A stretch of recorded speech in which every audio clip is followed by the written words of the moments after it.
¿Qué tal? ¿Cómo están? Bienvenidos. Estamos comenzando Agenda Económica en una nueva semana. Esperamos que hayan tenido un buen fin de semana, buen descanso, que hayan recuperado energías para comenzar otra semana de trabajo. Gracias por acompañarnos a esta hora, 8:03.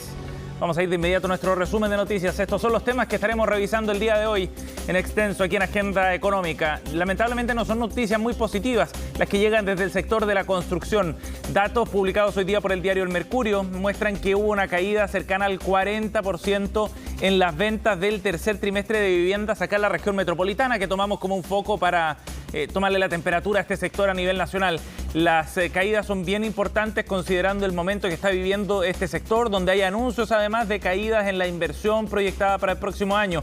Y a pesar de esta caída en las ventas, los precios no están bajando como uno podría pensar instintivamente. Al contrario, están subiendo todavía.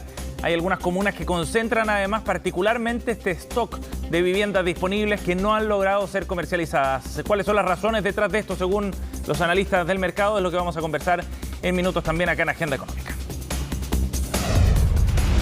Por otro lado, les vamos a contar también de lo que está ocurriendo en nuestro país desde el punto de vista del golpe que significa la inflación, sobre todo para las familias más pobres.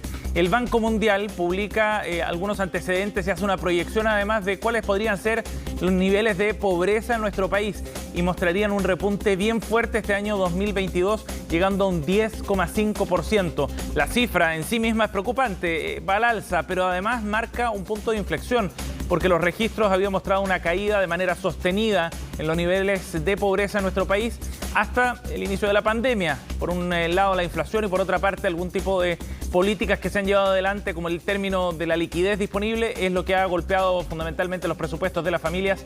En el análisis, esta es una señal de alerta sobre los duros tiempos que vienen por delante. Ya les contamos más sobre lo que plantea este estudio.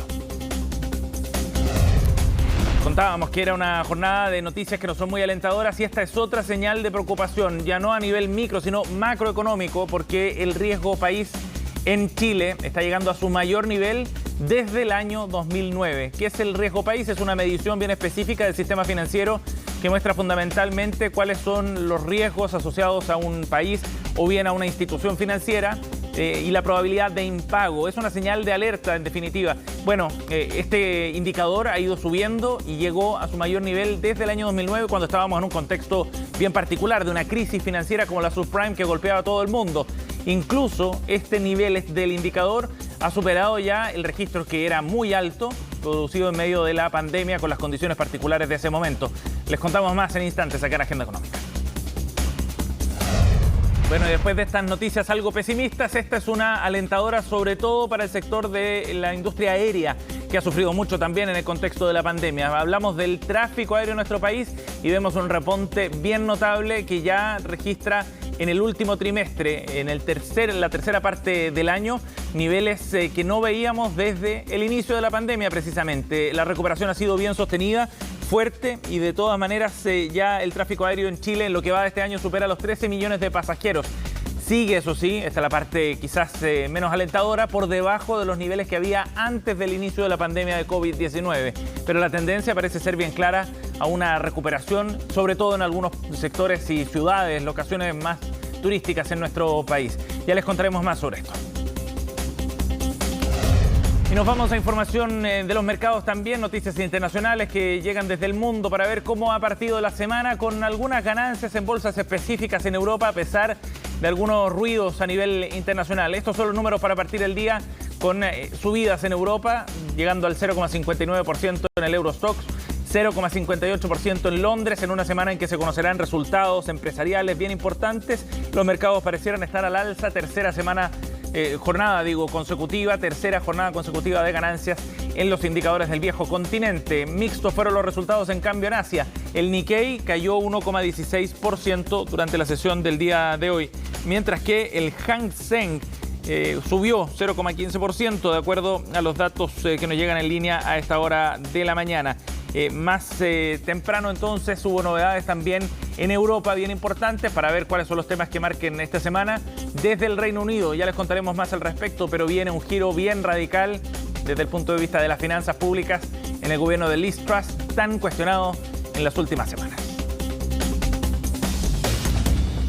Bien, 8:08. Vamos a profundizar entonces en estos datos que publica hoy día el diario El Mercurio y que muestran una caída bien fuerte en la venta de viviendas, casas y departamentos en la región metropolitana durante el tercer trimestre del año. 40% de baja es lo que muestra este estudio que ha realizado la consultora en materia inmobiliaria Colliers. El informe de esta corredora muestra una caída anual en comparación al mismo trimestre del año 2021 de un 40%. Fueron en total 4.724 unidades vendidas y hay un retroceso también si es que se compara con el trimestre inmediatamente anterior, o sea, de abril a junio.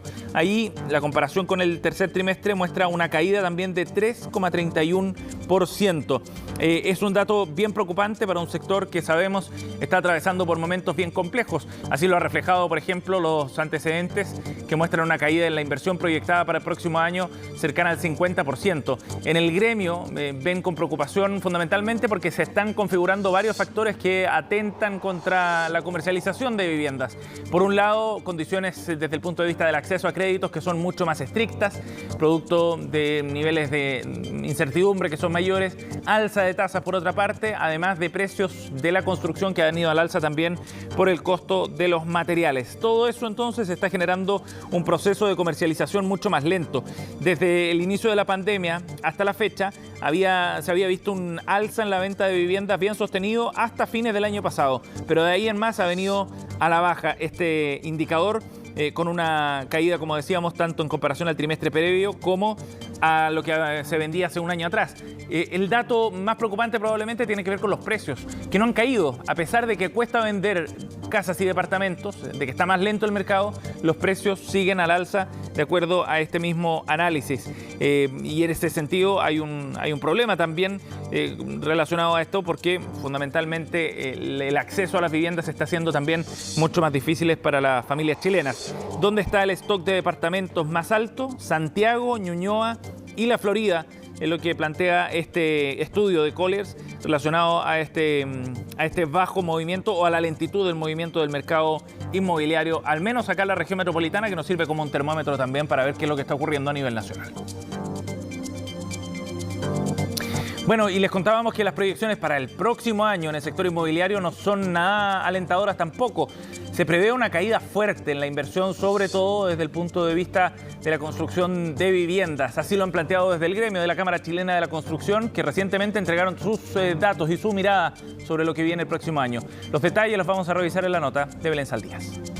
No es para nada una sorpresa. La inversión en la construcción, el segundo sector que más empleo da en Chile, experimentará una fuerte caída el próximo año, 5,3%, una cifra mayor a la contracción de este año que llegaría a un 4%. Así lo proyecta un informe de la Cámara Chilena del Rubro, quienes aseguraron que de concretarse, la inversión sectorial sumaría 5 años con cifras negativas, aunque no de forma consecutiva. El escenario es complejo y las razones son variadas. Estar 3 o 4 meses parados, el hecho de volver a recuperar la actividad que lo hicimos a partir de un protocolo sanitario que fue más caro construir con el protocolo sanitario, se suma a eso que después empiezan a escasear los materiales de construcción y se suma que empiezan a subir, obviamente, al ser más escasos, los precios.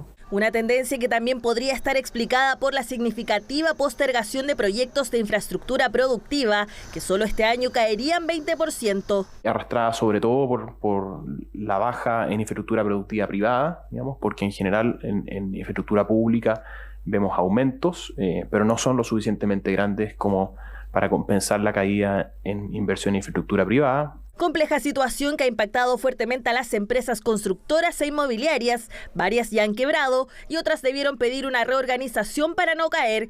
Es el caso de Sencorp, con deudas por 227.000 millones de pesos y cuya reestructuración de pasivos será votada a mitad de noviembre. Nosotros hemos notado la caída, sin lugar a duda. Nosotros el año pasado tuvimos un excelente año, tuvimos un año que lo cerramos con números muy en alza, pero este año se nota que el mercado está paralizado. Sumado a esto, también existe otro factor que resta interés por desarrollar nuevos proyectos de construcción, el difícil acceso al crédito hipotecario por la inflación y las mayores tasas, que actualmente promedian 4,23%. La colocación de nuevos proyectos a la venta o en arriendo van de la mano de la capacidad de colocación de esas nuevas unidades, es decir, de que personas efectivamente demanden y puedan efectivamente comprar. No hay incentivo para que las personas puedan comprar. Por todo esto, desde la Cámara Chilena de la Construcción plantearon 6 medidas que el Estado debiera implementar en el corto y mediano plazo para frenar la contracción. Entre ellas se encuentran asegurar el pago oportuno por servicios prestados, destrabar iniciativas de inversión en curso y crear una línea de financiamiento especial para las empresas de la construcción. Desde el gobierno afirmaron que parte de eso ya se está haciendo y que además se debe diferenciar la inversión pública de la privada. En lo que se refiere a inversión pública, vamos a aumentar la inversión el próximo año y tenemos un conjunto de proyectos y todo un proceso en esa dirección. Y las declaraciones de la Cámara de la Construcción hacen una serie de propuestas, varias de las cuales ya están en implementación, aquellas que tienen que ver con la inversión pública, varias están avanzando. No solo estamos haciendo una gran inversión de recursos en infraestructura este año, ya solamente en los meses que quedan tendremos 600 nuevas licitaciones, sino que además para el año 2023 tenemos un presupuesto muy robusto orientado a la construcción. Hemos trabajado con la Cámara Chilena de la Construcción y hemos tomado medidas concretas. Un escenario pesimista en 2023 que se traduciría en una baja nivel de empleo. Solo este año se estiman alrededor de 92.000 trabajadores desocupados en este sector, lo que significa un aumento de casi 5.000 respecto al 2021, números que podrían seguir en la misma tendencia para el próximo año. Bueno, los invito a que profundicemos en otro tema que planteábamos en nuestros titulares. El Banco Mundial hace proyecciones bien preocupantes respecto a la evolución de los niveles de pobreza en nuestro país. Datos que muestran probablemente la cara más dramática del impacto que tiene la inflación también acá en Chile. En medio de este proceso de alza de precios, el Banco Mundial prevé que la pobreza podría llegar a un 10,5% este año 2022 en las mediciones oficiales, de acuerdo a lo que publica hoy día en un adelanto el diario El Mercurio. Lo más relevante probablemente de este dato, no solo el aumento en sí, que ya es un signo bien duro desde el punto de vista económico, sino también que quiebra una tendencia que venía constantemente a la baja.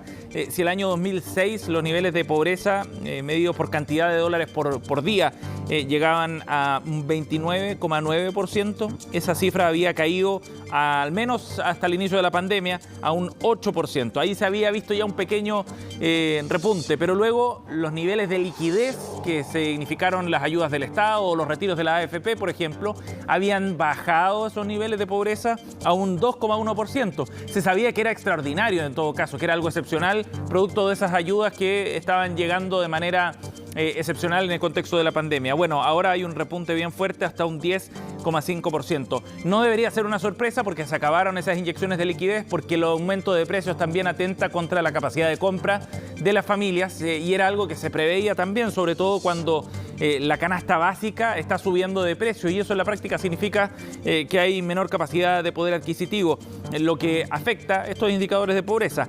Probablemente el dato, eso sí, más preocupante es que la proyección que se hace a partir de estos antecedentes es que los niveles de pobreza se mantendrían en torno al 10% en los próximos años. Es decir, hay un repunte este 2022 y luego no vuelve a bajar por los próximos 2 años.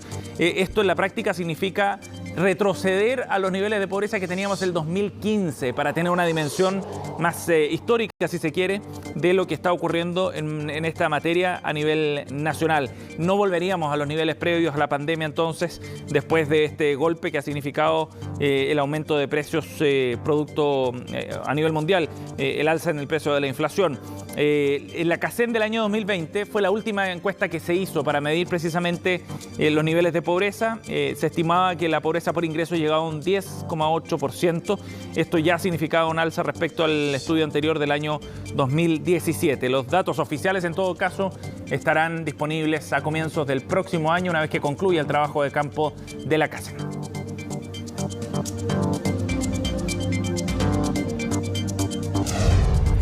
8:17. Vamos a ir a otro tema para contarles de lo que está ocurriendo en el Reino Unido.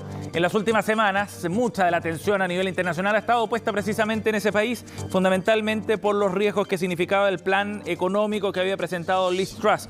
Y ha habido hartas novedades en las últimas jornadas, fundamentalmente porque desde el gobierno británico primero hubo un cambio en encargado de las finanzas públicas. El ministro de Hacienda asume Jeremy Hunt en ese cargo, dando vuelta, como decíamos, a los planes con los que había llegado Liz Truss, que planteaba un recorte de impuestos que beneficiaba fundamentalmente a los más ricos. Bueno, Hunt asume este cargo y con una idea completamente contraria. No solo desecha la rebaja de impuestos, sino que además va a reducir también el plan de apoyo energético, lo que ha planteado hoy día el ministro de Economía, que presenta una serie de medidas fiscales que tienen como objetivo fundamental calmar a los mercados y recuperar confianzas también. Recordemos que cuando la primera ministra británica, Liz Truss, entrega su plan, eso generó un terremoto financiero. La libra esterlina bajó a niveles que no se veían en décadas. Los mercados financieros se asustaron también y llevaron algunos indicadores muy específicos a niveles de alerta también respecto a algún tipo de riesgo sistémico para el sistema financiero. Bueno, aquello luego lograron calmarlo una vez que pusieron freno al plan económico inicial, pero ahora hay un giro completamente distinto. Revertiremos casi todas las medidas fiscales que estaban en el plan de crecimiento, es lo que ha dicho el nuevo ministro de Hacienda en un discurso televisado. Es un momento en que los mercados exigen un compromiso con las finanzas sostenibles. Un dato bien revelador en todo caso de cómo están las cosas en el ámbito político allá en el Reino Unido. 8:19, nos vamos a ir a la pausa. Volvemos de inmediato. Bien, estamos de vuelta aquí en Agenda Económica y vamos a analizar datos de un estudio bien interesante que saca una fotografía de cómo se comportan y qué características tienen las emprendedoras en Chile, las mujeres emprendedoras específicamente. Bueno, hay algunos rasgos bien interesantes que arroja este estudio realizado por Fundadoras. Vamos a conversar con su CEO, Lorena Gallardo. Nos acompaña para profundizar en este tema. ¿Cómo está, Lorena? Muy bien, Sebastián. Feliz de conversar contigo. Gracias por conversar con nosotros. Bueno, acá hay un dato bien interesante en un momento en que el tema del emprendimiento cobra bien harta importancia, ¿no? Porque han surgido muchas startups, porque hay más disposición, pareciera, avanzar en este tema. Poner el foco en las mujeres es bien interesante. ¿Cuál es la principal conclusión que sacan ustedes de este estudio de caracterización de las emprendedoras chilenas, Lorena?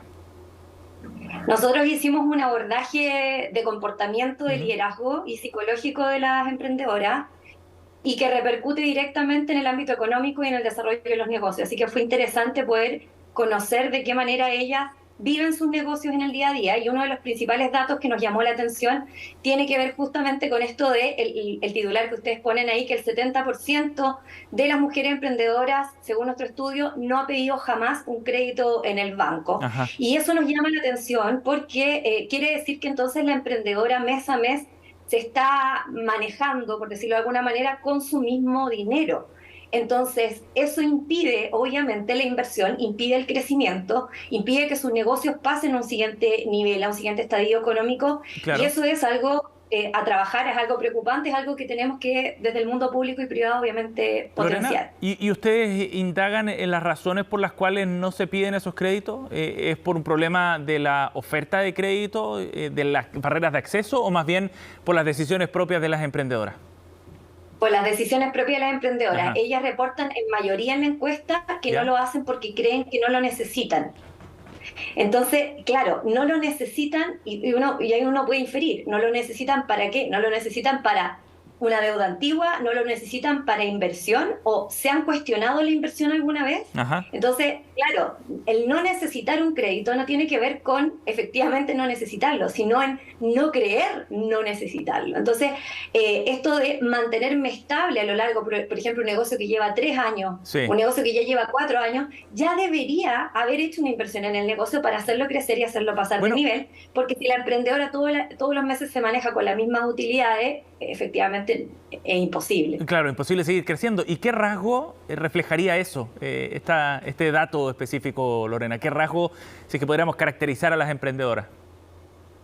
Tiene que ver con el riesgo, tiene que ver con la manera en que nosotros hacemos nuestros negocios también. Otro dato que arroja la encuesta es que la mayoría de las emprendedoras trabaja sola. Entonces, ajá, tiene que ver también en esto del comportamiento, con el rol que las mujeres ejercemos en nuestra vida y en nuestro trabajo. La mujer trabaja sola, emprendedora, trabaja sola, no pide crédito. ¿Qué te quiere decir eso? Inferimos que efectivamente una persona no quiere pedir ayuda, o tiene miedo a pedir ayuda, o tiene miedo a arriesgar para hacer crecer su negocio. Entonces es un comportamiento más bien muy tranquilo, no es la palabra, pero digamos, es un comportamiento más bien poco arriesgado. Cauteloso. De cómo exactamente, de cómo sus negocios pueden ir progresando a lo largo del tiempo. Sí. Y hicimos, Sebastián, algunas preguntas en relación a la banca, que tú me preguntabas anteriormente, y claro, las emprendedoras no se sienten identificadas con los productos que la banca ofrece y sienten que la banca está alejada a las necesidades o no se ha acercado a las necesidades y a los requerimientos que las emprendedoras pueden tener. De hecho, en el estudio ustedes indagaron también respecto a la comparación o la percepción que tenían las mujeres emprendedoras en comparación a los hombres. Y una de las preguntas dice, ¿crees que las mujeres tienen más dificultades que los hombres a la hora de emprender? 67% dice que sí. Exactamente, 67% dice que sí, y tiene que ver sobre todo con justamente el acceso al financiamiento, a los bancos, y también tiene que ver con el tema de las labores domésticas, de que la emprendedora trabaja sola, trabaja desde su casa, la mayoría trabaja desde su casa, trabaja sola, tiene que además involucrar tareas domésticas y siente que el hombre tiene en ese sentido mayor prioridad. En el caso, por ejemplo, de una pareja emprendedora, naturalmente, no te estoy diciendo que sea bueno o malo, te digo, naturalmente se tiende a dar prioridad al trabajo del hombre, al emprendimiento del hombre como el sustento del hogar, y el trabajo de la mujer o emprendimiento de la mujer es como un hobby que complementa. Como algo complementario, claro. Sí. Ahora, desde el punto de vista, Lorena, de las características, más bien de las motivaciones que tienen las mujeres para emprender, ¿hay rasgos interesantes acá de cambios quizás culturales en ese sentido, ¿no? Porque las motivaciones pueden ser bien diversas y quizás estamos avanzando a un estadio más que de sobrevivencia, emprendimiento por sobrevivencia, también a otras motivaciones u otros impulsos. ¿Qué muestra este estudio sobre eso? Pucha, te diría que esa es la mejor noticia que tenemos. La emprendedora está emprendiendo en temas de motivación interna por libertad, por generar mayores ingresos. Muchas renuncian a su trabajo corporativo porque dicen que están para más o que tienen talentos que pueden involucrar en otros espacios. Entonces, eso es súper relevante porque es una mujer claramente empoderada, que cree en sí misma y que quiere generar impacto social. El 90% de las emprendedoras que contestan la encuesta dicen que sus negocios actuales generan impacto positivo, ya sea social, medioambiental o económico.